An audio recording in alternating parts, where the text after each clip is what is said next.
നമ്മുടെ ക്ലാസ് ഇവിടെ അവസാനം വരെയും എല്ലാവരും വളരെ ശ്രദ്ധിച്ചും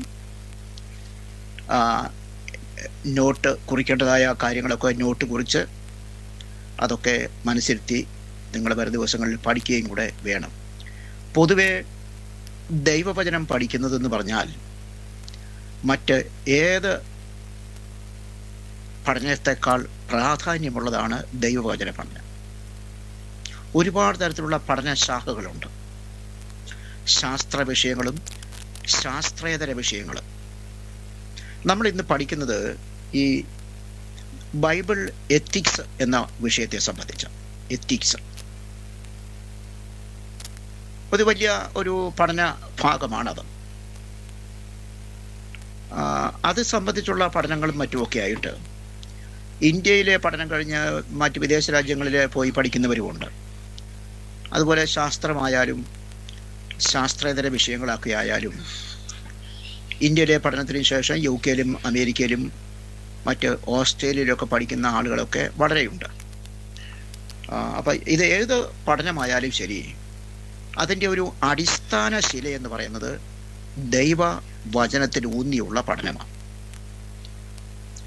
രസതന്ത്രം പഠിച്ചാലും മറ്റ് ഫിസിക്സ് പഠിച്ചാലും അല്ല ഇനിയിപ്പം ഹിസ്റ്ററി പഠിക്കുകയാണെങ്കിലും ഒക്കെ ദൈവത്തിൽ ആശ്രയിച്ചും ദൈവത്തിൽ ശരണപ്പെട്ടുമുള്ള പഠനം മാത്രമേ അതൊക്കെ നമുക്ക് പ്രയോജനകരമായി തീരുകയുള്ളൂ. ഇത് പഠിച്ചാൽ പോരായല്ലോ, ഈ പഠിച്ചത് അതാത് സമയത്ത് നമുക്ക് പ്രയോജനമായി തീരണ്ടേ. ഒരു ചെറിയ കുട്ടി 5ന്റെ ഗുണനപ്പട്ടിക പഠിച്ചു. 5ന്റെ ഗുണനപ്പട്ടിക. പക്ഷേ അത് പഠിച്ചെങ്കിലും അത് മനസ്സിൽ നിന്ന് മറന്നു പോവുക. സ്കൂളിലെ കണക്ക് പഠിക്കുന്ന സമയത്ത് ഗുണനപ്പട്ടിക ചൊല്ലി കണക്ക് പെട്ടെന്ന് ചെയ്യാൻ പറ്റുന്നില്ല. അവൻ്റെ മനസ്സിൽ നിൽക്കുന്നില്ല. 5 8 40 9 5 45 അവന് പറയാൻ സാധിച്ചില്ലെങ്കിൽ പിന്നെ പഠിച്ചത് കൊണ്ടെന്താ പ്രയോജനം? അത് അങ്ങോട്ട് കിട്ടുന്നില്ലെന്ന് വെച്ചാൽ എന്ത് ചെയ്യാനാ? അതുപോലെ തന്നെയുള്ള ഫോർമുലകളൊക്കെ തത്വങ്ങൾ ഒക്കെ അതാത് സമയത്ത് പ്രയോജനപ്പെടുന്നില്ലെങ്കിൽ, ഓർമ്മയിൽ വരുന്നില്ലെങ്കിൽ പിന്നെ അതുകൊണ്ട് പ്രയോജനമില്ലല്ലോ.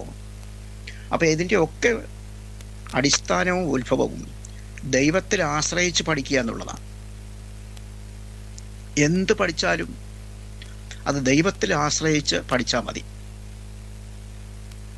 എന്നാലേ നമുക്കത് നിലനിൽക്കുകയും അതുകൊണ്ട് നമുക്കൊരു ജീവിതത്തിലൊരു വഴി തെളിഞ്ഞു വരികയുള്ളൂ.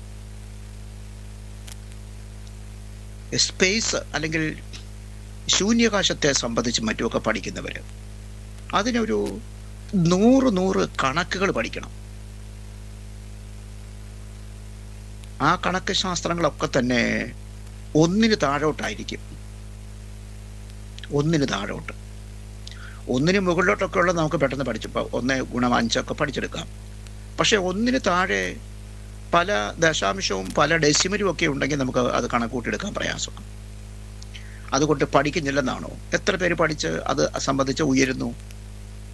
അത്രയ്ക്ക് ചെറിയ മൈന്യൂട്ട് സംഖ്യകൾ വരെ പഠിച്ച് അതൊക്കെ ഉണ്ടെങ്കിലേ ഈ വാനഗോളങ്ങളെക്കുറിച്ചുള്ള പഠനത്തിലൊക്കെ ശരിയാകുള്ളൂ. അത് അവിടെ നിൽക്കട്ടെ. അപ്പം നമ്മൾ പഠിക്കുന്നത് ഈ എത്തിക്സ് എന്നുള്ള വിഷയത്തെ സംബന്ധിച്ച്. ആ എത്തിക്സ് പഠിക്കുന്നതിനാണെങ്കിൽ പോലും ഇത് വേദപുസ്തകത്തെ സംബന്ധമായിട്ടുള്ള എത്തിക്സ് ഉണ്ട്. അതായത് മെഡിക്കൽ എത്തിക്സ് ഉണ്ട്, ചർച്ചിൻ്റെതായ ചില എത്തിക്സ് ഉണ്ട്. ഇതിൻ്റെ 1-2 കാര്യം ഞങ്ങൾ നിങ്ങളുടെ പൊതു അറിവിന് വേണ്ടി ഒന്ന് പറയാം. ഈ എത്തിക്സ് എന്ന് പറയുമ്പോൾ അതിപ്പം ഒരാൾ ഒരു ആശുപത്രി തുറന്നിരിക്കട്ടെ. ഒരു ആശുപത്രി തുറന്നു. നമ്മുടെ നാട്ടിൽ എവിടെയെങ്കിലും ഒരു പുതിയ ആശുപത്രി തുറന്നു. അതിൻ്റെയൊക്കെ പ്രവർത്തനം അങ്ങോട്ട് ആരംഭിച്ചു. കുറച്ച് കഴിഞ്ഞപ്പോൾ വേറൊരു ഡോക്ടർ വന്ന് ഇതിൻ്റെ 1 മൈൽ അളവിൽ 1 മൈലിനുള്ളിൽ വേറെ ഒരു ആശുപത്രി ആരംഭിച്ചു. ഇതിൻ്റെ അടുക്കൽ 1 മൈല് വ്യത്യാസത്തിന്. അത് അത്ര ശരിയായിട്ട് തോന്നുന്നുണ്ടോ? ഇതിൻ്റെ അടുക്ക് വേറൊരു ആശുപത്രി 1 മൈലിന്.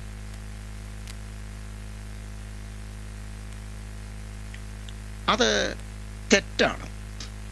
നിയമപ്രകാരം ആശുപത്രി എവിടെയും ആരംഭിക്കാം. പക്ഷെ ഒരു മനസ്സാക്ഷിക്കോ നമ്മുടേതായ ഒരു കാര്യങ്ങൾക്കോ അത് അങ്ങോട്ട് പൊരുത്തപ്പെട്ടു പോകത്തില്ല. ഒരു പലചരക്ക് കടയുടെ അടുക്ക് വേറൊരു പലചരക്ക് കട, അതിൻ്റെ അടുക്ക് വേറൊരു പലചരക്ക് കട, അതിൻ്റെ അടുക്ക് തന്നെ തൊട്ട കടയിൽ തന്നെ വേറൊരു പലചരക്ക് കട. ഇങ്ങനെ അങ്ങോട്ട് ആരംഭിക്കുകയാണെങ്കിലോ ഇത് ശരിയല്ല. ഇങ്ങനെയുള്ള ചില കാര്യങ്ങളെല്ലാം ചില നിയമവശം എന്ന് പറയാനൊക്കത്തില്ല, നിയമമുണ്ട് എവിടെയോ ആരംഭിക്കാം. പക്ഷെ ഒരു മാനുഷികമായ ഒരു പരിഗണന ഉണ്ട് ഇതിനൊക്കെ. മാനുഷികമായ നിലയിൽ തെറ്റ്. ആ വിഷയമാണ് മുഖ്യമായിട്ട് ഈ എത്തിക്സ് എന്നുള്ള വിഷയങ്ങൾ നമ്മൾ പഠിക്കുന്നത്. അത് തെറ്റാണ്. കുറച്ചുകൂടെ മാറി ആരംഭിക്കുക. ഒരു 10 കിലോമീറ്റർ ദൂരെ ആരംഭിച്ചോ, അല്ലെങ്കിൽ ഒരു 20 കിലോമീറ്റർ ദൂരെ എവിടെയെങ്കിലും പോയി ആരംഭിക്കുക ഒരു ആശുപത്രി. തൊട്ടടുത്ത് ആരംഭിക്കരുത്.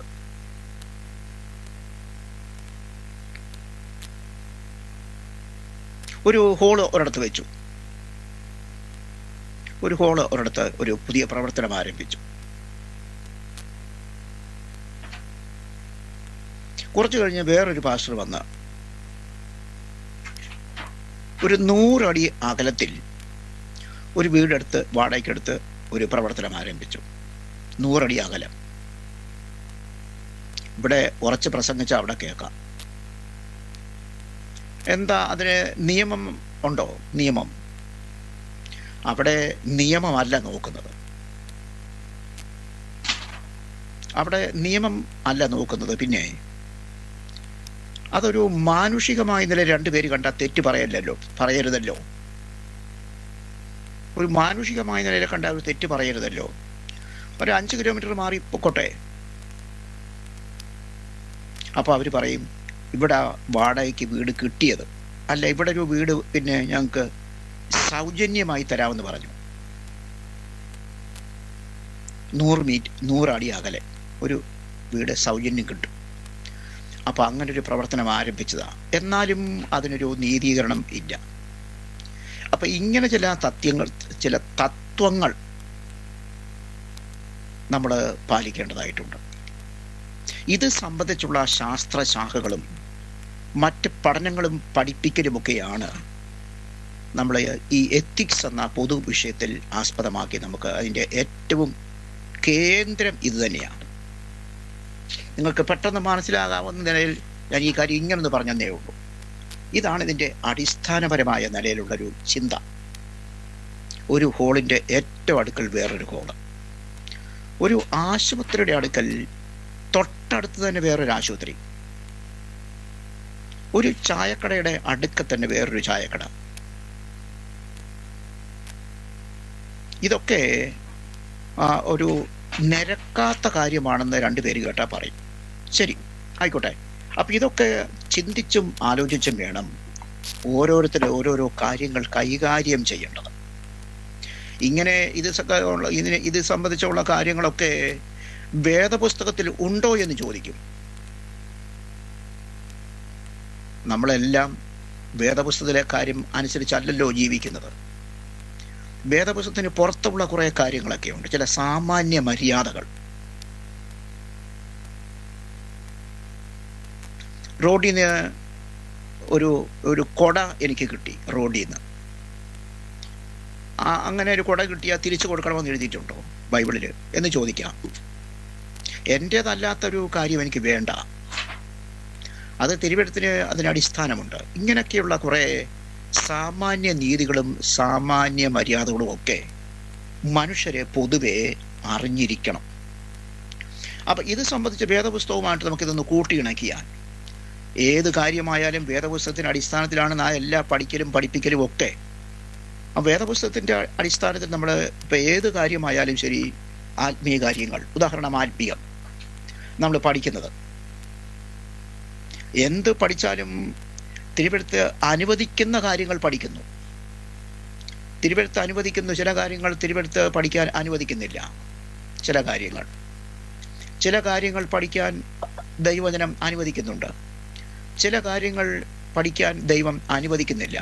അത് നിങ്ങൾ തന്നെ തീരുമാനിച്ചാൽ മതി എന്താണ് ദൈവം അനുവദിക്കാത്ത പഠനങ്ങളെന്ന്. അത് നമുക്ക് ആവശ്യമുള്ളതല്ലായിരിക്കും. അപ്പോൾ നമുക്ക് നമ്മൾ 28 ആവർത്തന പുസ്തകം 28 അധ്യായത്തിൻ്റെ അതിൻ്റെ 1-ാമത്തെ വാക്യം നമ്മൾ വായിച്ചാൽ, ഞാൻ ഇന്ന് നിന്നോട് ആജ്ഞാപിക്കുന്ന എൻ്റെ സകല ചട്ടങ്ങളും കൽപ്പനകളും പ്രമാണങ്ങളും ശ്രദ്ധിച്ച് കേൾക്കണമെന്നുള്ള ഒരു വാക്യമുണ്ട്. ശ്രദ്ധിച്ച് കേൾക്കണമെന്ന്. അത് ശ്രദ്ധിച്ച് കേൾക്കണം. ശ്രദ്ധ വേണം. ശ്രദ്ധ വേണ്ട വിഷയങ്ങൾ ഏത് പഠനമായാലും, ദൈവം അനുവദിക്കുന്ന ഏത് പഠനമായാലും അതിൽ ശ്രദ്ധ വേണം. പ്രത്യേകിച്ച് തിരുവെഴുത്ത് ശ്രദ്ധിച്ച് കേൾക്കണം, അനുസരിക്കണം, പഠിക്കണം. ഈ വേദപുസ്തകത്തോട് തന്നെ ബന്ധപ്പെട്ട ഒരു വിഷയമാണ് എത്തിക്സ്. അതിനോട് ചേർന്ന് ഏറ്റവും ബന്ധപ്പെട്ടൊരു കാര്യമാണ്. അപ്പോൾ വേദപുസ്തകം പഠിക്കുന്നവർ ഇത് പഠിക്കാതെ പോകരുത്. അത് പഠിക്കാതെ പോകരുത്. ഒരാൾ ആരംഭിച്ച ഇടത്ത് തന്നെ തൊട്ടടുത്ത് വേറൊരു കട ആരംഭിക്കുന്നത്, അതേ കട. അതൊക്കെ ഇതിന് നീതിക്ക് നിരക്കാത്ത കാര്യങ്ങൾ.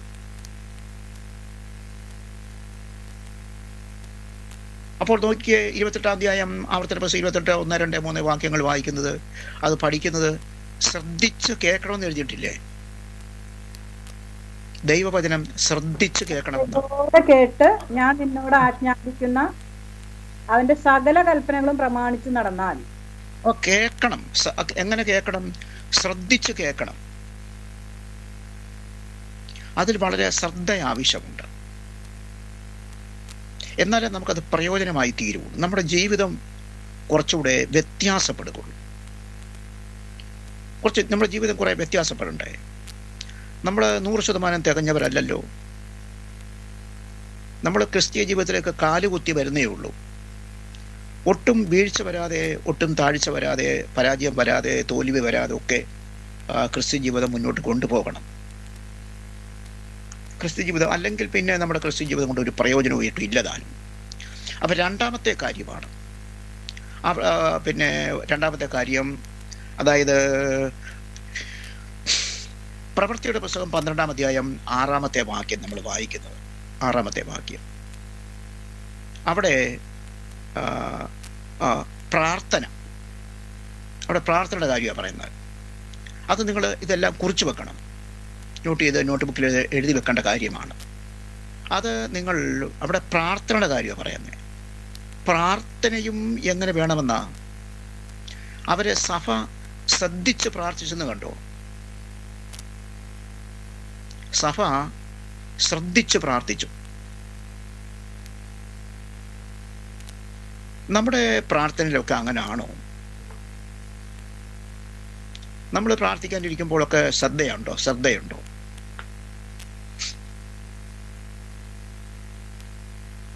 എത്രമാത്രം നമ്മുടെ ശ്രദ്ധ കൊടുക്കുന്നുണ്ട് പ്രാർത്ഥനയ്ക്ക്? ഭാര്യ പ്രാർത്ഥിക്കുന്നു, ഭർത്താവ് കുട്ടിയെ കളിപ്പിക്കുന്നു. ഭാര്യ പ്രാർത്ഥിക്കുന്നു, ഭർത്താവ് അന്നത്തെ കണക്കെഴുതുന്നു. അല്ലെങ്കിൽ ഭർത്താവ് പ്രാർത്ഥിക്കുന്നു, ഭാര്യ അടുപ്പിൽ പോയി തീ കത്തിക്കുന്നു. കണ്ടോ? അപ്പൊ ശ്രദ്ധ ആദ്യം വരുന്നില്ല.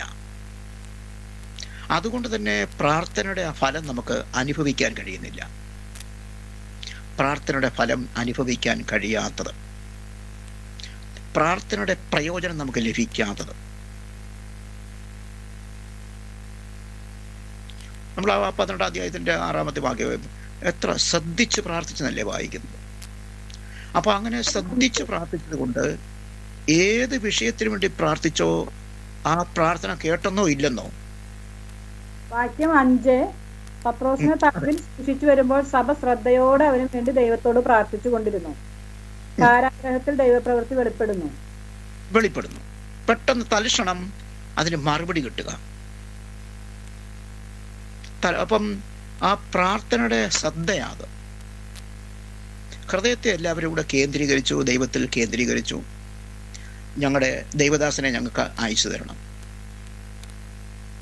ദൈവദാസനെ ഞങ്ങൾക്ക് പെട്ടെന്ന് വിട്ടു തരണം, ഞങ്ങൾക്ക് ഞങ്ങളുടെ സഭയുടെ നേതൃത്വം കൊടുക്കുന്ന ഞങ്ങളുടെ ദൈവദാസനെ ഞങ്ങൾക്ക് പെട്ടെന്ന് വിട്ടു തരണം.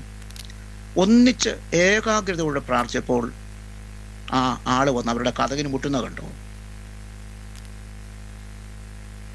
കതകിന് മുട്ടി. അപ്പൊ നമ്മുടെ ഉത്തരവാദിത്വം നമ്മൾ മറക്കരുത്, നമുക്കൊരു ചുമതലയുണ്ടെന്ന്. അങ്ങനെ പ്രാർത്ഥിച്ചപ്പോഴാണ് ആ പ്രാർത്ഥന കേട്ടത്. ശ്രദ്ധ.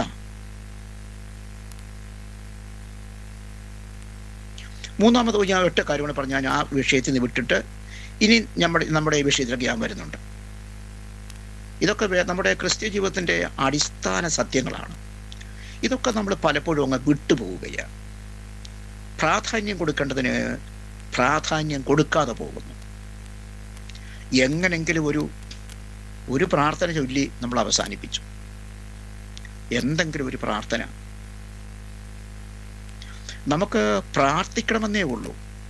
അതിന് മറുപടി കിട്ടണമെന്നൊക്കെ നമുക്ക് നിർബന്ധമുണ്ടോ എന്ന് എനിക്ക് അറിഞ്ഞുകൂടാ. പ്രാർത്ഥിച്ചോ എന്ന് ചോദിച്ചാൽ പ്രാർത്ഥിച്ചു എന്ന് പറയാൻ അല്ല. ശരി, പ്രവൃത്തി പുസ്തകം അതിലെ ഒരു ഭാഗം നമുക്കൊന്ന് വായിക്കാം. പ്രവൃത്തി പുസ്തകം അതിൻ്റെ 26-ാം അധ്യായം.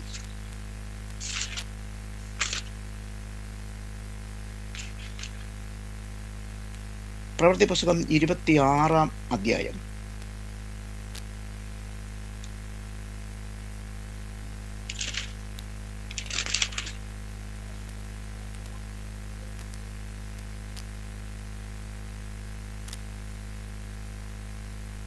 ആ 7-ാമത്തെ വാക്യം, 26-7.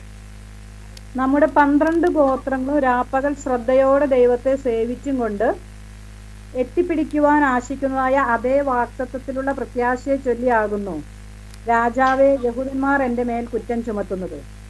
മതി. അവിടെ അതൊരു പുതിയ വേറൊരു തർജ്ജമയല്ലേ. ശ്രദ്ധയോടെ ആരാധിച്ചുകൊണ്ട് 12 ഗോത്രങ്ങളും 6-7 വാക്യങ്ങളാണ് 26-ന്റെ. രാപകല ശ്രദ്ധയോടെ ആരാധിച്ചുകൊണ്ട് എത്തിപ്പിടിക്കാൻ ആശിക്കുന്ന. അപ്പം ആരാധനയും എങ്ങനെയോടെ വേണമെന്നാ അത് 7-ാമത്തെ വാക്യ 26-ന്റെ 6-7. ശ്രദ്ധയോടെ തന്നെ, ശ്രദ്ധയോടെ. അപ്പൊ ഇങ്ങനൊക്കെ ദൈവവചനം കേൾക്കുന്നത് ശ്രദ്ധയോടെ, ആരാധന ശ്രദ്ധയോടെ, പ്രാർത്ഥന ശ്രദ്ധയോടെ. നോക്കിക്കേ അതിൻ്റെ ആ പ്രാധാന്യം. ഇതിലൊക്കെ നമ്മൾ വേണ്ട പോലെയൊക്കെ ശ്രദ്ധിക്കുന്നുണ്ടോ? അങ്ങനെ ശ്രദ്ധിക്കാത്തത് കൊണ്ടുള്ള നഷ്ടം ആർക്കാ? ഒരുപാട് അവസരങ്ങൾ നമ്മുടെ പോകുമല്ലേ. ഇതുവരെയുള്ള കാലഘട്ടങ്ങളിലൊക്കെ നമ്മൾ അങ്ങനെ ആയിരുന്നു. പ്രാർത്ഥിച്ചു, പക്ഷെ ശ്രദ്ധിച്ചല്ല പ്രാർത്ഥിച്ചത്. പ്രാർത്ഥിച്ചെന്നേ ഉള്ളൂ. അതിനിടയ്ക്ക് ഫോണും വിളിച്ചു, ഫോൺ എടുത്തു, പലർക്ക് ഫോൺ വിളിച്ചു, അതിനിടയ്ക്ക് പിള്ളേരെ ശാസിച്ചു, അതിനിടയ്ക്ക് ഉറക്കം വന്ന കുട്ടിയെ ഒന്ന് തല്ലി. അപ്പൊ ഇങ്ങനെയുള്ള പ്രാർത്ഥനയൊക്കെ നമ്മുടെ എങ്ങനെ മറുപടി കിട്ടുമെന്ന ആരാധന, രാപകൽ ശ്രദ്ധയോടെ ആരാധന, രാപകൽ ശ്രദ്ധയോടെ ആരാധന, ദൈവവചനം ശ്രദ്ധിച്ച് കേട്ടത്, അനുസരിച്ചത്. അപ്പൊ ഇതൊക്കെ നമ്മുടെ ജീവിതത്തിലെ, ക്രിസ്തീയ ജീവിതത്തിലെ അടിസ്ഥാന കാര്യങ്ങളാണ്. ഇതൊക്കെ നീക്കിവെച്ചും മാറ്റിവെച്ചും ഒക്കെ ഇതിനോടൊക്കെ അവഗണന കാണിച്ചുള്ള രീതിയൊന്നും നമ്മുടെ ദൈവത്തിൻ്റെ സന്നിധിയിൽ എത്തുന്നവയല്ലെന്നുള്ള കാര്യം ഞാനൊന്ന് എടുത്തു പറഞ്ഞതാണ്. ഇതൊക്കെ അതൊന്ന് നമ്മൾ ശ്രദ്ധിക്കണം. ആകട്ടെ, അപ്പം ഈ എത്തിക്സിനെ കുറിച്ച് ഞാൻ പൊതുവെ പറഞ്ഞാൽ ഈ കാര്യങ്ങളിലായാലും ഈ വേദപുസ്തക സത്യങ്ങളെ മുറുകെ പിടിച്ചുകൊണ്ടും വേദപുസ്തക ഉപദേശങ്ങൾക്ക് അതിനെ കൂടുതൽ അതിനെ ലളിതം കാര്യമാക്കാതെ ദൈവവചനമൊക്കെ അനുസരിക്കുന്നുണ്ട്. പക്ഷെ അതൊക്കെ എപ്പോഴും അങ്ങനെ ഒന്നും ജീവിക്കാൻ സാധിക്കത്തില്ല എന്ന് പറയുന്നവരില്ലേ? കാര്യമൊക്കെ ശരി തന്നെയാണ്. ഇങ്ങനെയൊക്കെയുള്ള പുസ്തകത്തിലെ കാര്യമുണ്ടെന്നുള്ളതൊക്കെ ശരി തന്നെ. പക്ഷെ ഇതൊക്കെ ഈ ലോകത്തിൽ ജീവിക്കുമ്പം സാധിക്കുമോ? സാധിക്കാത്ത കാര്യങ്ങളൊന്നും കർത്താവ് പറഞ്ഞിട്ടില്ല. നമുക്ക് താങ്ങാൻ വയ്യാത്ത കാര്യമൊന്നും കർത്താവ് നമ്മോട് പറഞ്ഞിട്ടില്ല. താങ്ങാൻ വയ്യാത്തത് എല്ലാം നമുക്ക് താങ്ങാവുന്നതും അനുസരിക്കാവുന്ന ഉപദേശങ്ങളേ ഉള്ളൂ ഈ പുസ്തകത്തിൽ. അത് പ്രത്യേകിച്ച് അങ്ങനെ നിങ്ങളുടെ മുമ്പിൽ നിന്ന് ഓർക്കുക. അപ്പം ഞാൻ ഇനിയും അതിൻ്റെ ഒരു പ്രധാനപ്പെട്ട വിഷയത്തിലേക്ക് വരിക. ഒരു മനുഷ്യൻ, ഒരു ചെറുപ്പക്കാരൻ തൻ്റെ ഭാര്യയുടെ പ്രസവിക്കാറായേക്കുന്നു. കൂടെ ഗൈനക്കോളജിസ്റ്റിനെ കണ്ട് സംസാരിച്ചതും ഗൈനക്കോളജിസ്റ്റിൻ്റെ ചികിത്സയിലുള്ള സ്ത്രീയുമാണ്. ഒരു ബുദ്ധിമുട്ടുണ്ടായപ്പോൾ പെട്ടെന്ന് ആ ഗർഭിണിയായ സ്ത്രീയെ കൊണ്ട് അവളുടെ ഭർത്താവും ഒരു അമ്മയുമായിട്ട് ആശുപത്രി ചെന്നു. ഡോക്ടർ വേണ്ട പോലെ പരിശോധിച്ചു. ലേബർ റൂമിൽ കയറ്റി സ്ത്രീയെ നല്ലവണ്ണം പരിശോധിച്ചു. മറ്റ് കാര്യങ്ങളൊക്കെ അടിയന്തരമായി ചെയ്യേണ്ട കാര്യങ്ങളൊക്കെ ചെയ്തു. പുറത്ത് വളരെ കാത്തു നിന്ന, ബദ്ധപ്പാടോടും അങ്കലാപ്പോടും പുറത്തു നിൽക്കുന്ന അമ്മയും ഭർത്താവിനോടും വന്ന് പറഞ്ഞു, കുറച്ച് സീരിയസാണ് നിങ്ങളുടെ ഭാര്യയുടെ കാര്യം, കുറച്ച് ബുദ്ധിമുട്ടുണ്ട്. നിങ്ങൾ മറ്റൊരു ആശുപത്രിയിലോട്ട് കൊണ്ടുപോകുന്നോ? കുറച്ച് വിഷമമായിട്ട് എനിക്ക് തോന്നുക. മറ്റൊരു ആശുപത്രിയിലേക്ക് കൊണ്ടുപോകാൻ ഉദ്ദേശിക്കുന്നുണ്ടോ? അല്ലെങ്കിൽ വേണ്ട, ഞാനിവിടെ നോക്കാം. പക്ഷേ ഭാര്യയ്ക്കോ അല്ലെങ്കിൽ കുട്ടിക്കോ ഒരു പക്ഷേ ജീവഹാനി സംഭവിക്കാൻ ഉള്ള ഒരു സാധ്യത കാണുന്നുണ്ട്. ഒന്നീ കുട്ടി അല്ലെങ്കിൽ ഭാര്യ, അമ്മ. നിങ്ങൾ പെട്ടെന്ന് 5 മിനിറ്റിനുള്ളിൽ പറയണം. കണ്ടോ, 5 മിനിറ്റിനുള്ളിൽ പറയണമെന്ന്. അർദ്ധരാത്രി വന്നതാ.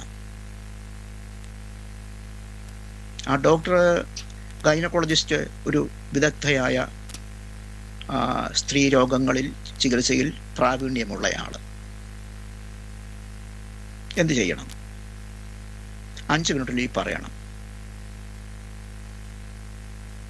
അല്ലെങ്കിൽ പിന്നെ മറ്റെവിടെയെങ്കിലും കൊണ്ടുപോകണം. മറ്റെവിടെയെങ്കിലും എന്ന് പറഞ്ഞാൽ ഒരു 10-15 കിലോമീറ്റർ ദൂരെയുള്ള സ്റ്റാൻഡേർഡുള്ളൊരു ഹോസ്പിറ്റലിൽ കൊണ്ടുപോകുന്നതിനുള്ള റിസ്ക് നമുക്കറിയാം.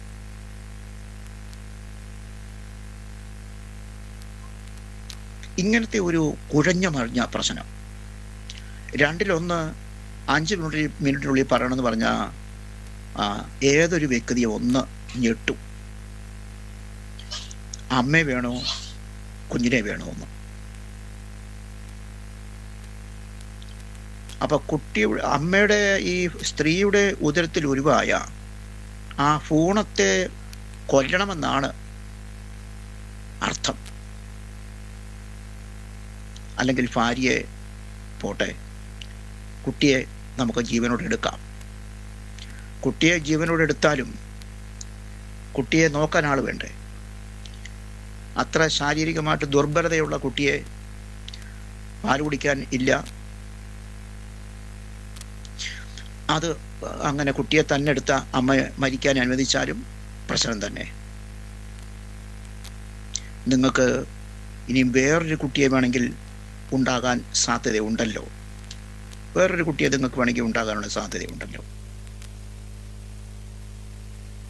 എന്ന് ഡോക്ടർ പറയുന്നു. ഇല്ലെങ്കിലോ? ഇനിയും ഒരു കുട്ടി ഈ സ്ത്രീക്ക് ഉണ്ടായില്ലെങ്കിലോ?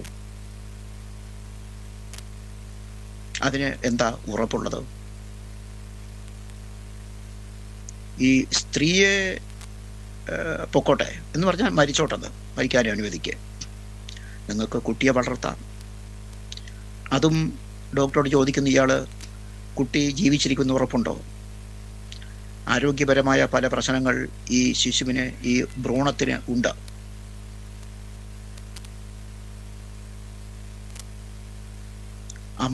അമ്മയെ വേണോ, വേറൊരു പച്ച മലയാളത്തിൽ പറഞ്ഞാൽ അമ്മയെ വേണോ കുട്ടിയെ വേണോ എന്ന്. എന്തൊരു തരത്തിലുള്ള ഒരു മറുപടിയാ ഇതിന് പറയേണ്ടത്?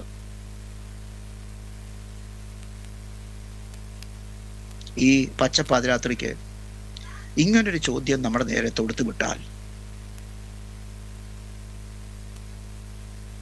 എന്തായിരിക്കും നമ്മുടെ മറുപടി? ഇങ്ങനൊരു സാഹചര്യം ആർക്കും ഉണ്ടാകരുത് എന്ന് നമ്മൾ പറയും, ശരിയാ.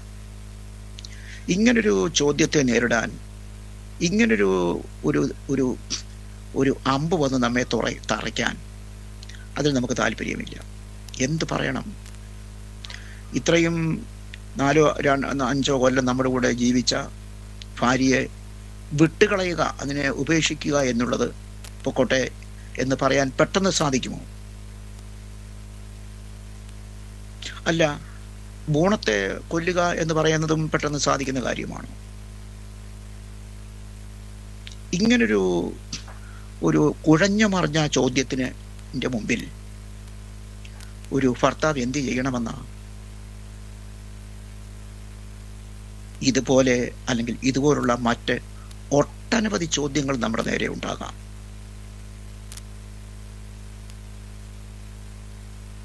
ഇതുപോലെ അല്ലെങ്കിൽ ഇതിനേക്കാൾ കൂടുതൽ ഗൗരവമുള്ള മറ്റൊരു വിഷയം ഉണ്ടോ? ഇതിനേക്കാൾ കുറെ കൂടെ ഗൗരവമുള്ളൊരു വിഷയം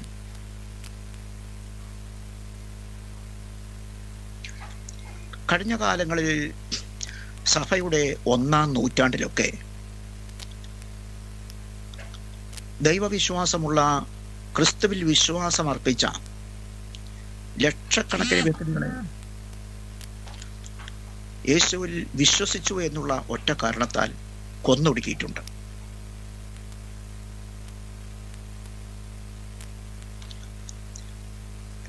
രാജാക്കന്മാരുടെ 2-ാമത്തെ പുസ്തകം അവസാന അധ്യായത്തിലും ദിനവൃത്താന്ത 2-ാമത്തെ പുസ്തകം അവസാന അധ്യായത്തിലുമൊക്കെ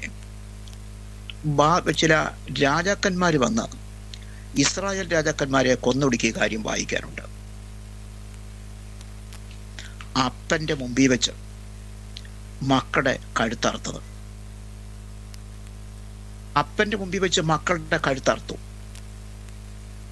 നോക്കിക്കേ എത്ര ഹീനകൃത്യമാണെന്ന്.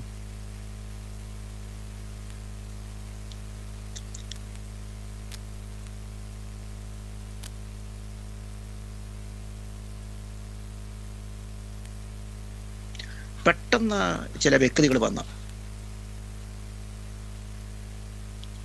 ആ കുഞ്ഞിനെ കഷണം കഷണമായിട്ട് മുറിക്കുന്ന രംഗം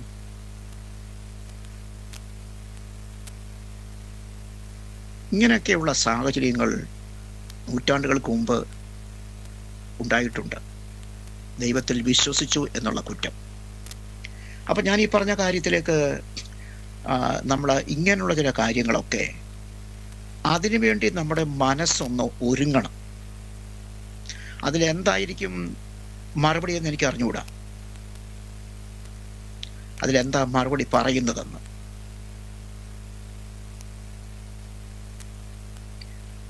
അതിലെന്ത് മറുപടി ആണ് നമ്മൾ പറയാൻ ഉദ്ദേശിക്കുന്നത്?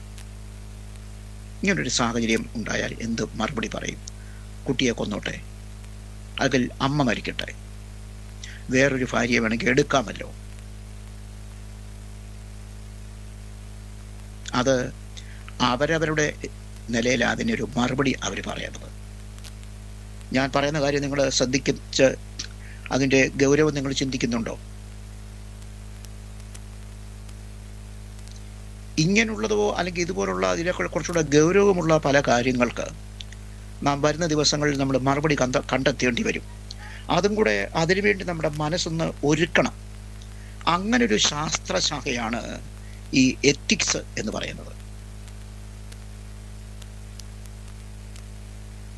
പെട്ടെന്ന് ചില ചോദ്യങ്ങൾ മുമ്പിൽ വന്നു, പെട്ടെന്ന് മറുപടി പറയണം.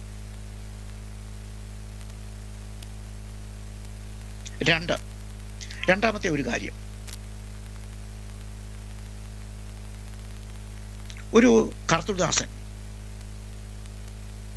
അയാൾക്ക് നേപ്പാളി പ്രസംഗിക്കാൻ പോകണം,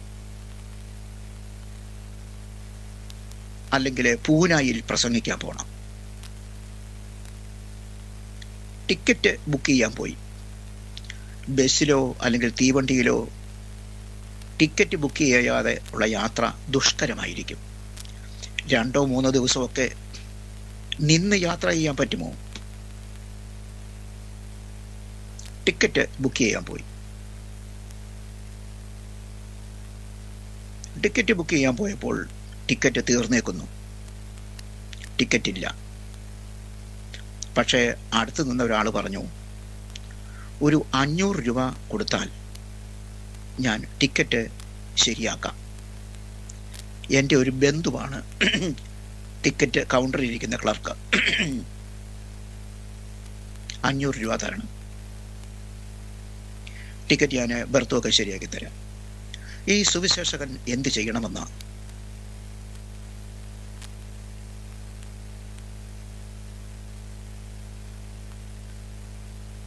തൻ്റെ കാശുണ്ട്,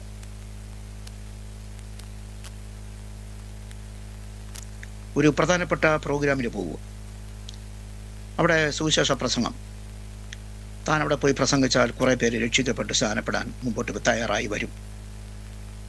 പക്ഷേ ടിക്കറ്റ് ഇല്ലല്ലോ. 500 രൂപ കൈക്കൂലി തരണമെന്ന് പറഞ്ഞു. ഇതിന് ഏത് തരത്തിലുള്ളൊരു മറുപടി ആയിരിക്കും നമ്മൾ പറയേണ്ടത്? ടിക്കറ്റ് വേണമെന്ന് പറയണോ, അല്ലെങ്കിൽ വേണ്ട ഞാൻ യാത്ര റദ്ദാക്കുന്നു എന്ന് പറയണോ? ജിനിഷ ഉണ്ണി എന്ന് പറയാമോ? എന്താ ഇത് നിങ്ങളോടുള്ള ബന്ധത്തിലാണെങ്കിൽ നിങ്ങൾ എന്ത് ചെയ്യുമെന്ന്?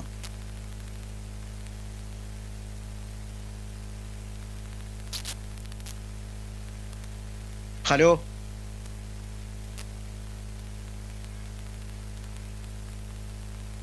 ദൈവത്തിന് വിട്ടുകൊടുക്കുക, ദൈവം അവിടെ പ്രവർത്തിക്കും. മരിച്ചവരെ ജീവിപ്പിക്കുന്ന ദൈവത്തിന് അതും കഴിയുമല്ലോ. അപ്പൊ നമ്മൾ ആ വിശ്വാസത്തിൽ ദൈവത്തിന് 500 രൂപ കൊടുത്താൽ ടിക്കറ്റ് കിട്ടും. ഇരുന്നും കിടന്നുമൊക്കെ യാത്ര ചെയ്ത് പോകാം, സുവിശേഷം പ്രസംഗിക്കാം, രോഗികളിൽ സൗഖ്യമാകും. 500 രൂപ തന്നാൽ ടിക്കറ്റ് ശരിയാക്കാമെന്ന് പറഞ്ഞു. അല്ലെങ്കിൽ പിന്നെ ആ ട്രെയിന് പോയില്ലെങ്കിൽ പിന്നെ സാധിക്കത്തില്ല, യോഗം ക്യാൻസൽ. എന്ത് നിലപാട് സ്വീകരിക്കും ഇതില്?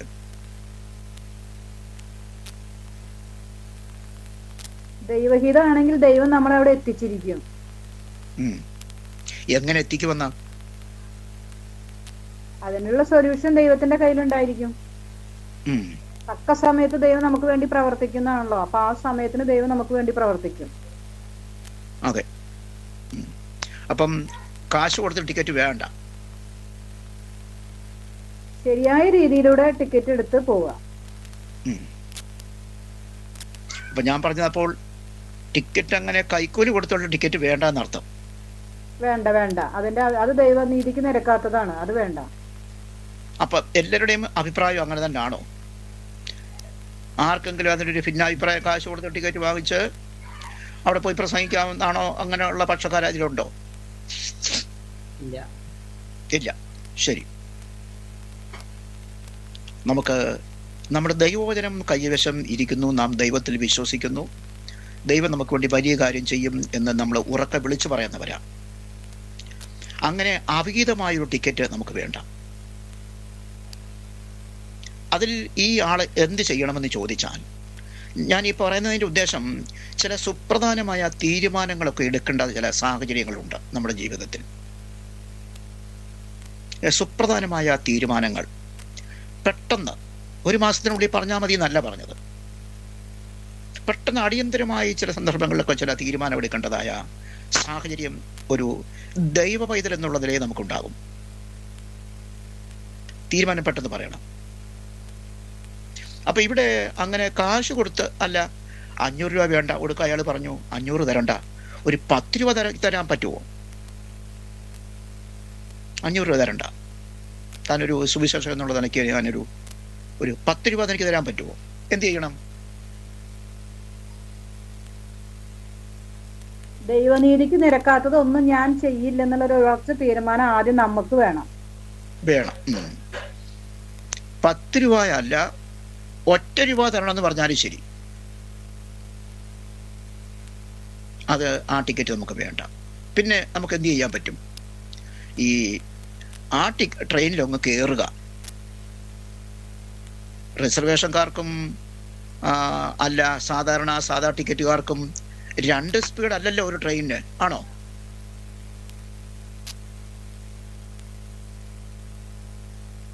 രണ്ട് ടിക്കറ്റുകാർക്കും ഒരേ സ്പീഡിൽ തന്നെ വണ്ടി പോകുന്നത്. സാധാ വണ്ടിയും പിന്നെ റിസർവേഷൻ ബോഗിയും എല്ലാം ഒരേ സ്പീഡിൽ തന്നെ അല്ലേ പോകുന്നത്. അപ്പോൾ ആ വണ്ടിയെ നമ്മളങ്ങ് ധൈര്യമായിട്ട് കയറുക. ദൈവം ഒരു വഴി അതിനകത്തുണ്ടാക്കും. ദൈവം അതിനകത്തൊരു വഴി നമുക്കങ്ങ് ഉണ്ടാക്കും. അതെങ്ങനെ ഉണ്ടാക്കുമെന്ന് ചോദിച്ചാൽ അത് നമ്മൾ ചോദിക്കും, എങ്ങനെ ഉണ്ടാക്കും?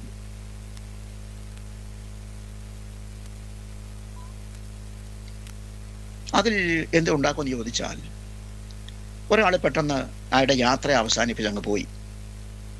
ഞാൻ ഇരുന്ന വണ്ടിയുടെ അടുത്ത സീറ്റിൽ ഇരുന്ന ആള് യാത്ര അവസാനിപ്പിച്ച് അടുത്ത അങ്ങ് പ്ലാറ്റ്ഫോമിൽ ഇറങ്ങി അങ്ങ് പോയി.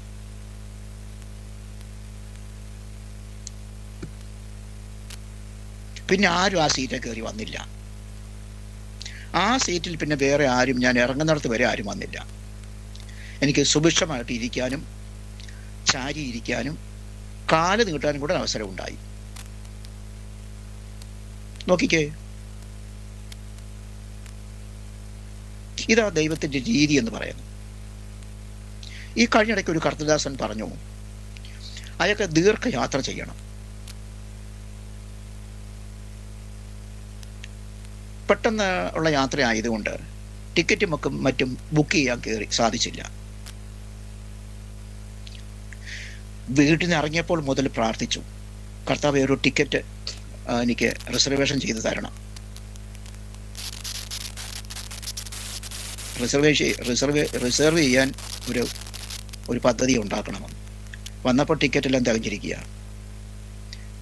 പിന്നെ സ്റ്റാൻഡിങ്ങാ. അപ്പോൾ ടിക്കറ്റ് കിട്ടണം എന്ന് പ്രാർത്ഥിച്ച് വന്നപ്പോൾ ടിക്കറ്റ് കിട്ടിയില്ല. പോകേണ്ട ആവശ്യമായതുകൊണ്ട് സ്റ്റാൻഡിങ്ങിൽ കയറി. ബസ്സിൽ വലിയ യാത്രയാ. അയാളങ്ങ് സ്റ്റാൻഡിങ്ങിൽ കയറി നിന്നു. അപ്പം പിന്നെ പ്രാർത്ഥന ഒന്ന് മാറ്റി. ഇതുവരെ ടിക്കറ്റ് കിട്ടാനാ പ്രാർത്ഥിച്ചത്. ടിക്കറ്റ് കിട്ടിയില്ല. ബസ്സിൽ സ്റ്റാൻഡിങ്ങിൽ നിന്നു. പിന്നെ പ്രാർത്ഥനയൊന്ന് മാറ്റി. എന്താണെന്നറിയോ പ്രാർത്ഥിച്ചത്? നിങ്ങൾക്കൊന്ന് ഊഹിക്കാമോ എന്തായിരിക്കും പ്രാർത്ഥിച്ചതെന്ന്?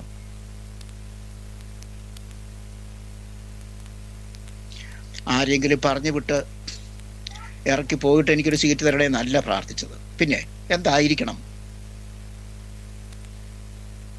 നിന്നാലും യാതൊരു പ്രയാസം കൂടാതെ എന്റെ ദൈവമേ എന്നെ അവിടെ എത്തിക്കണമെന്ന് പ്രാർത്ഥിച്ചിട്ടുണ്ടാവും. അതല്ല പ്രാർത്ഥിച്ചത്. അങ്ങനെ തന്നെ, എനിക്ക് നിന്ന് യാത്ര ചെയ്യാനൊരു എന്നെ ഒന്ന് സഹായിക്കണം.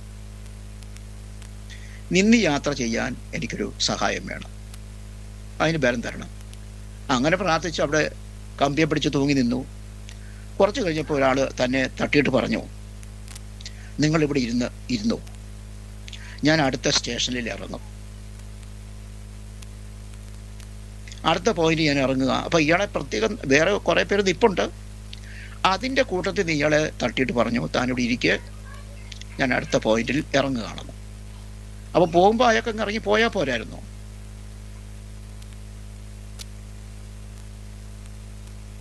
പോയപ്പോൾ അയാൾക്കങ്ങ് പ്രവർത്തിക്കുന്നു പറയണത് ഇത് തന്നെയാ. ഇതായി രീതി. ഇതല്ലേ നമുക്ക് സന്തോഷം.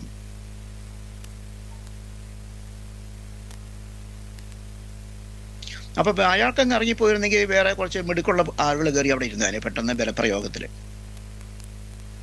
അപ്പൊ ഇയാളെ തട്ടിയിട്ട് പറഞ്ഞ് താനെ ഇവിടെ ഇരിക്കുക, ഞാൻ അടുത്ത പോയിന്റിൽ ഇറങ്ങുന്നെന്ന്. അയാൾക്ക് സന്തോഷമായത് കണ്ടോ? അപ്പൊ നമ്മുടെ ഹൃദയത്തിൻ്റെയും നമ്മുടെ ശാരീരികമായ ആവശ്യതകളും ക്ഷീണങ്ങളും ഒക്കെ ദൈവത്തിന് അറിയാം. അതനുസരിച്ച് ദൈവം ചെയ്യും. മറ്റ് വളഞ്ഞ വഴികൾ നമുക്ക് വേണ്ട. വളഞ്ഞ വഴികൾ സ്വാധീനിക്കാനോ ജനത്തെ സ്വാധീനിക്കാനോ വ്യക്തികളെ സ്വാധീനിക്കാനോ ഇതിനൊന്നും നമുക്ക് ആവശ്യമില്ല.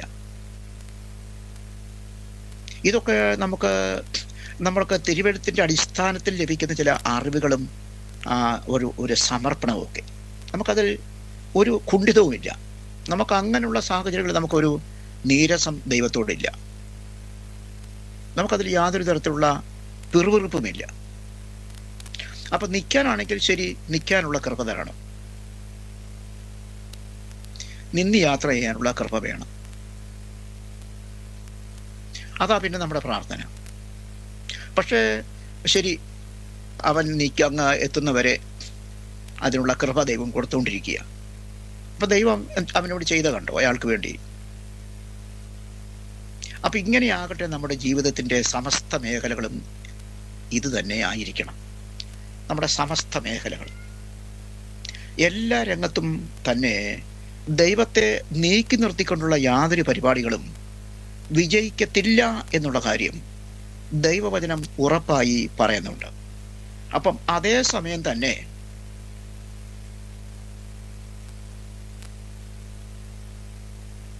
ദൈവത്തിന് ചേരാത്ത എന്തെങ്കിലും കാര്യങ്ങളോ മറ്റേതെങ്കിലും വളഞ്ഞ വഴികളോ ഒന്നും നമുക്കിവിടെ ആവശ്യമില്ല.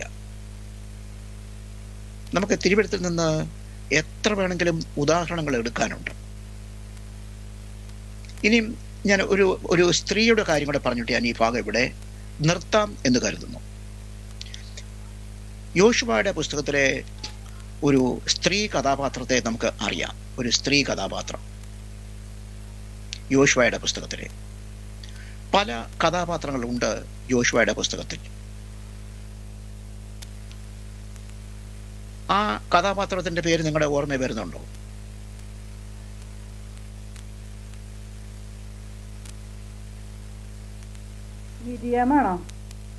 അല്ല, യോശുവയുടെ പുസ്തകത്തിൽ മിരിയാം വരുന്നു. രാഹാബ്.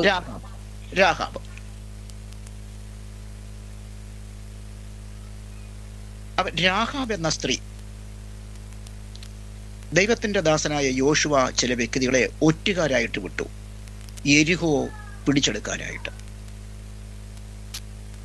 യെരിഹോ പിടിച്ചെടുക്കാനായിട്ട് ഒറ്റുകാരെ വിട്ടു.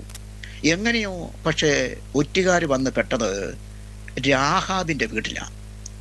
രാഹാബ് താമസിക്കുന്നത് കോട്ടയുടെ മീതെയാണ്.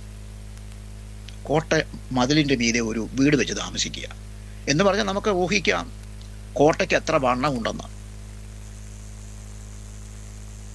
അന്നത്തെ കോട്ടകളൊക്കെ ഇന്നത്തെ നമ്മുടെ മതിൽ പോലല്ല, നമ്മുടെ സ്നേഹമതിൽ പോലല്ല അന്നത്തെ കോട്ടകൾ. പല കുതിരവണ്ടിക്ക് വേഗത്തിൽ പോകാൻ പറ്റുന്ന നിലയിലാണ്, അത്ര വീതിയാണ് കോട്ട. ചില ഭാഗത്ത്, ഒഴിഞ്ഞ ഭാഗത്ത് ചില വ്യക്തികളെ വീട് വെച്ച് താമസിക്കുന്ന രീതിയുമുണ്ട്. അങ്ങനെ വീട് വെച്ച് താമസിച്ച ഒരാളാണ് രാഹാബ്. എങ്ങനെയോ ഈ ഒറ്റുകാർ വന്ന് പെട്ടത് ഈ രാഹാബിന്റെ വീട്ടിലാണ്. ഈ രാജ്യത്തിന്റെ സ്ഥിതിയൊക്കെ ഒന്ന് മണത്തറിയാൻ വന്നത് അവര്.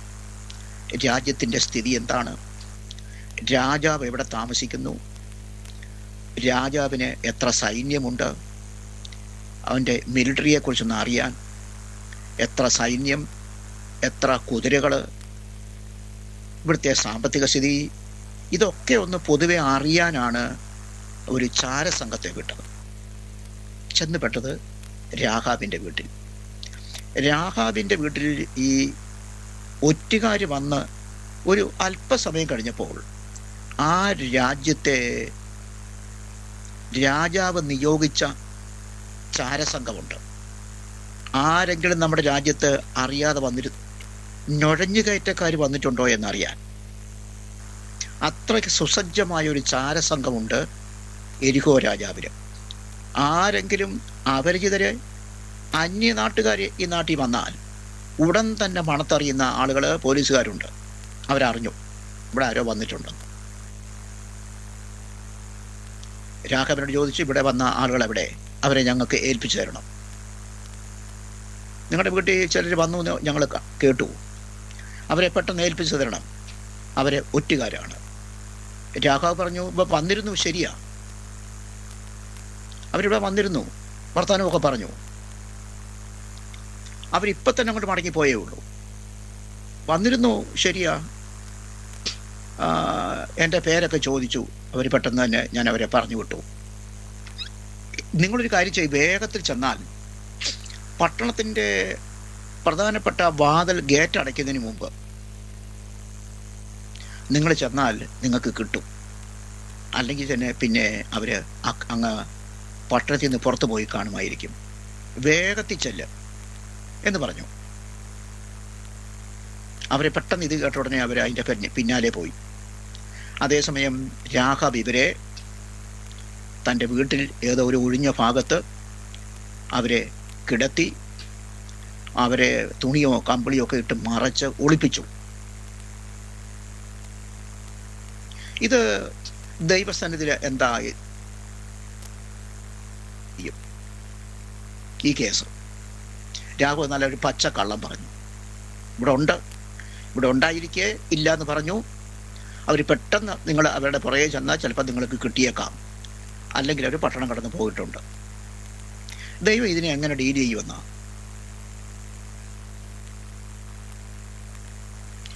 രാജ്യദ്രോഹ കുറ്റമാണ് ചെയ്തത് രാഹാബ്.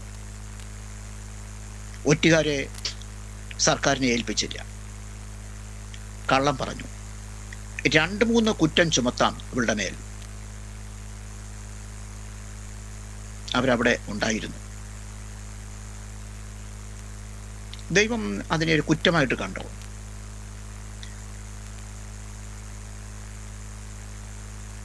ഇല്ലല്ലോ. എന്താ കാണാഞ്ഞ്? കള്ളം പറഞ്ഞത് അല്ല, അത് കാരണം അവർക്ക് രൂപമൊഴിയിൽ പിടിച്ചെടുക്കാൻ പറ്റിയത്. അല്ല, കള്ളം പറഞ്ഞതിന് കേസില്ലേ? അത് ശരിയല്ല, പക്ഷെ അറിയില്ല.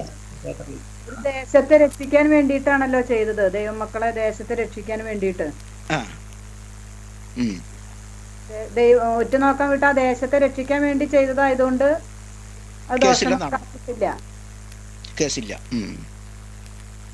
അപ്പം നമ്മുടെ രാജ്യത്തും അങ്ങനാണോ? രാജ്യത്തെ രക്ഷിക്കാൻ വേണ്ടി ഒരു കള്ളം പറയുകയോ ഒരു ഇത് കാര്യം പറഞ്ഞാലോ അതിന് കേസില്ലെന്നുണ്ടോ?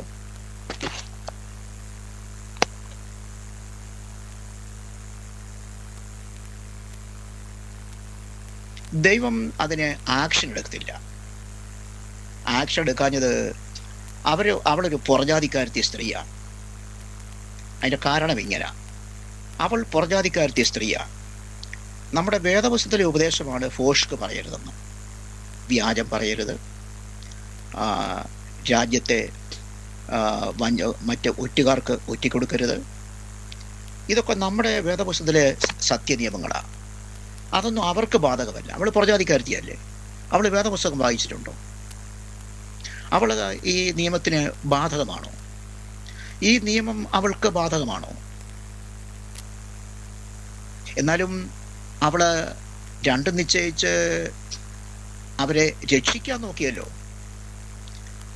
യെരിഹോ രാജാവിൻ്റെ കയ്യിൽ കിട്ടിയാൽ ഇവരെ ഈ വ്യക്തികളെ കഷണം മുറിച്ചേനെ. അതല്ല ഇവിടെ കാരണം. അവൾക്ക് ഈ നിയമം ബാധകമല്ല, കള്ളം പറയരുതെന്നുള്ള വേദപുസ്തക നിയമം അവൾക്ക് ബാധകമല്ല. അവൾ പുറജാതിക്കാരത്തിയാണ്. ഇനിയും അവള് യോശുവയുടെ കൂടെ ഈ രാജ്യത്ത് യഹൂദാജനത്തിൻ്റെ ഇസ്രായേൽ സഹസ്രത്തോട് അവര് ചേർന്ന നിലയ്ക്ക് ഇനിയും അവൾ രക്ഷപ്പെട്ടു. ഇനിയും പ്രമാണം സൂക്ഷിക്കണം, ഇനിയും ദൈവിക സത്യങ്ങൾക്ക് വേണ്ടി നിൽക്കണം. ഇതുവരെ ബാധകമല്ല. അതാ അതിൻ്റെ ഒരു കാരണം. അവൾ ദൈവനിയമത്തിൽ നിന്ന് പുറത്താണ്. നമ്മൾ ജാതികളായി ജീവിച്ച സന്ദർഭമുണ്ട്. നമ്മൾ യേശുവിനെ രക്ഷകനായി സ്വീകരിക്കുന്നതിന് മുമ്പ് നമുക്ക് ഈ നിയമം വല്ല ബാധകമാണോ? ഒരു വീണ്ടും ജന്മ അനുഭവത്തിലേക്ക് വരുന്നതിന് നമുക്ക് ഈ ദൈവിക നിയമങ്ങളൊന്നും നമുക്ക് ബോധിച്ച പോലെ നമ്മൾ ജീവിച്ചു. ഇഷ്ടമുള്ളിടത്തേക്ക് പോയി, ഇഷ്ടമുള്ളിടത്തേക്ക് വന്നു. എന്ത് തിന്നുമെന്നോ എന്ത് കുടിക്കുമെന്നോ ഒന്നും നമുക്ക് ബാധകമല്ല. ദൈവ നിയമങ്ങൾക്കൊക്കെ നമുക്ക് ഒഴിവാണ് രക്ഷിക്കപ്പെടുന്നതിന് മുമ്പ്. യഥാർത്ഥത്തിൽ ക്രിസ്തു നമ്മുടെ ഹൃദയത്തിൽ വരുന്നതിന് മുമ്പ് നമുക്ക് എത്ര സ്വാതന്ത്ര്യം ഉണ്ടായിരുന്നു, എത്രയധികം സ്വാതന്ത്ര്യം നമ്മളങ്ങ് അനുഭവിച്ചു. എങ്ങോട്ടും പോകാം, എന്തും ചെയ്യാം, എന്തും പറയാം. പക്ഷെ പിന്നെ സാധിക്കത്തില്ലത്. അത് നമ്മൾ വായിക്കുന്നില്ലേ, നമ്മൾ പ്രവൃത്തി പുസ്തകം 17:30. 17:30 നമ്മൾ വായിക്കുന്നത് അറിയായ്മയുടെ കാലങ്ങളെ ദൈവം ലക്ഷ്യമാക്കാതെ. ഇപ്പോൾ എല്ലായിടത്തും എല്ലാവരും മാനസാന്തരപ്പെടാൻ ദൈവം മനുഷ്യരോട് കൽപ്പിക്കുന്നു. അറിയായ്മയുടെ കാലങ്ങളെ ദൈവം ലക്ഷ്യമാക്കുന്നില്ലെന്ന് 17:30 പ്രവൃത്തി. അപ്പൊ ഇതാണ് രാഹാബിനെ സംബന്ധിച്ച് നമുക്ക് പറയാനുള്ള കാര്യം. രാഹാബിനെ സംബന്ധിച്ച് അപ്പൊ ഞാൻ ആദ്യം പറഞ്ഞ ഡോക്ടർ ചോദിച്ച ചോദ്യം എന്ത് മറുപടി, അത് നിങ്ങൾ ആലോചിക്കാൻ വേണ്ടിയാണ് ഞാൻ പിന്നെ പെട്ടെന്ന് കുറച്ച് സമയം അതിനെക്കുറിച്ചൊന്നും പറയാഞ്ഞത്.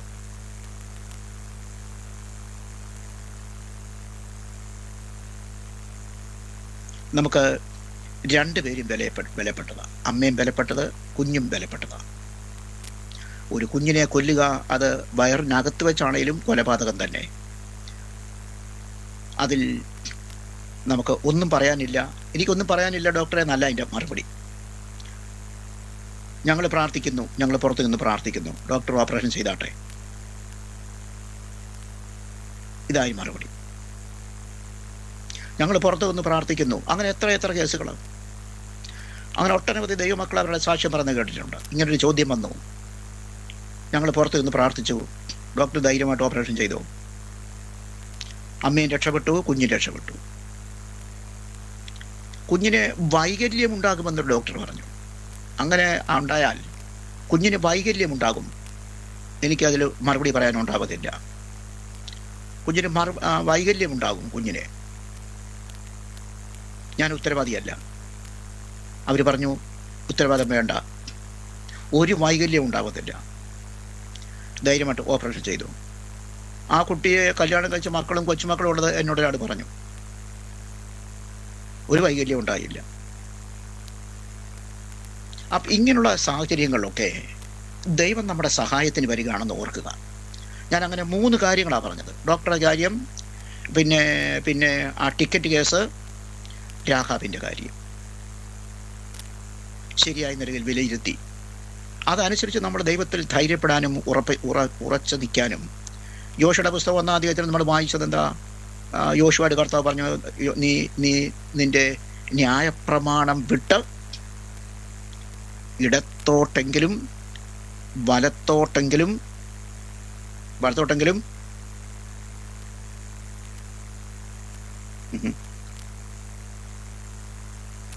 മാറരുത്. ഒരു മനുഷ്യനും നിന്റെ മുമ്പിൽ നിൽക്കത്തില്ല. 2-3 പ്രാവശ്യം യോശുവയുടെ പുസ്തകം 1-ാം അധ്യായത്തിൽ ആ കാര്യം കർത്താവ് യോശുവോട് പറയുന്നുണ്ട്. ഒരു മനുഷ്യനും നിന്റെ മുമ്പിൽ നിൽക്കത്തില്ല. നമുക്കതെന്ന് പൂർണ്ണമായിട്ട് വിശ്വാസം ഉണ്ടോ ആ വാക്യത്തിൽ? നിന്റെ ന്യായപ്രമാണത്തിൽ നിന്ന് ഇടത്തോട്ടെങ്കിലും വലത്തോട്ടെങ്കിലും മാറരുത്. അങ്ങനെ മാറാതിരുന്നാൽ ഒരു മനുഷ്യനും നിന്റെ മുമ്പിൽ നിൽക്കത്തില്ലെന്ന് പൂർണ്ണമായിട്ട് വിശ്വസിക്കാം. ഒട്ടും ആ കാര്യത്തിൽ അവിശ്വാസം വേണ്ട. ഏത് വിഷയത്തിൽ ദൈവം നമ്മോട് കൂടെ നിൽക്കുന്നു. ദൈവം നമ്മളെ സഹായിക്കട്ടെ. നമുക്ക് ഇങ്ങനെയുള്ള സാഹചര്യങ്ങളിൽ ദൈവത്തിൽ ശരണപ്പെട്ടും ദൈവത്തിൽ ആശ്രയിച്ചും ദൈവ വഴിയിൽ നിന്ന് വ്യതിചലിക്കാതെ മുന്നോട്ട് പോകാൻ ദൈവം നമ്മളെ സഹായിക്കട്ടെ. നമ്മൾ ജീവിക്കുന്നത് ഇങ്ങനത്തെ ഒരു സമൂഹത്തിലാണ്. പെട്ടെന്ന് തീരുമാനമെടുക്കേണ്ട ചില സന്ദർഭങ്ങൾ കണ്ടേക്കാം. ഇങ്ങനത്തെ ഒരു സമൂഹം, ഞാൻ പറഞ്ഞല്ലോ, ഒരു ആശുപത്രിയുടെ തൊട്ടടുത്ത് വേറൊരു ആശുപത്രി, തൊട്ടടുത്ത് ഒരു ഹോളിൻ്റെ അടുക്കൽ തൊട്ട് മറ്റൊരു ഹോൾ. ഇങ്ങനെയുള്ള കാര്യങ്ങൾ, എത്തിക്സ്, മാനുഷിക പരിഗണനകൾ, മാനുഷികമായ നീതി, മാനുഷിക ധർമ്മം, ഇതൊക്കെ പ്രധാനപ്പെട്ട പദങ്ങളും വാക്കുകളാണ്. നമ്മുടെ സമയമായില്ലേ? സമയായി. നമുക്കിവിടെ ഞാൻ ഇവിടെ നിർത്തുന്നു. പ്രാർത്ഥിച്ച് നമുക്ക് നിർത്താം.